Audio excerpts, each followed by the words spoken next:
તવરા ગામે ગ્રામજનો દ્વારા આંદોલનો અને દેખાવો કર્યા બાદ આજે ગેસ લાઇનનું ખાતમુહૂર્ત કરવામાં આવ્યું. તવરા ગામના બસ સ્ટોપ પાસે આજે ગેસ લાઇનનું ખાતમુહૂર્ત કરવામાં આવ્યું. જો કે આ ખાતમુહૂર્ત દરમિયાન ગુજરાત ગેસના કોઈ પણ કર્મચારીની ઉપસ્થિતિ જોવા મળી ન હતી, ત્યારે ગામના સામાજિક આગેવાનો અને ગ્રામ પંચાયતના તલાટી કમ મંત્રી સહિતના લોકો ઉપસ્થિત રહી આજે ગેસ લાઇનનું ખાતમુહૂર્ત કરવામાં આવ્યું હતું. જાડેશ્વર ચોકડીથી તવરા સુધી નવા ભરૂચનું નિર્માણ થવા જઈ રહ્યું છે. ભરૂચની પહેલી ટીપી સ્કીમમાં તવરા ગામનો સમાવેશ કરવામાં આવ્યો છે.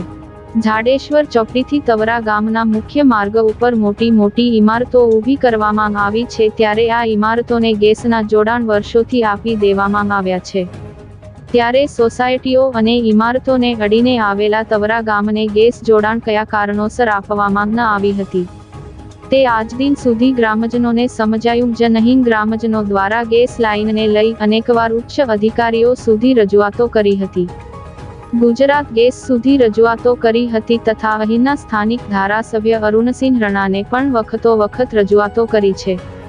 છતાં પણ તવરા ગામના ગ્રામજનોને ગેસ જોડાણ ન આપતા ગ્રામજનોએ આંદોલનના મૂડમાં જોવા મળી રહ્યા હતા. ત્યારે હાલ કયા રાજકીય નેતાના આશીર્વાદથી આજે તવરા ગામને ગેસ લાઇન આપવામાં આવી અને એનું ખાતમુહૂર્ત કરવામાં આવ્યું તે હાલ લોકો સવાલ કરી રહ્યા હતા. હાલ તો ખાતમુહૂર્ત કરાયું છે, ત્યારે આવનાર કેટલા સમયમાં તવરા ગામને ગેસ લાઇનના જોડાણ આપવામાં આવશે અને કેટલા સમય સુધીમાં તવરા ગામમાં ગેસ લાઇનની કામગીરી પૂર્ણ થશે એ પણ એક ચર્ચાનો વિષય છે.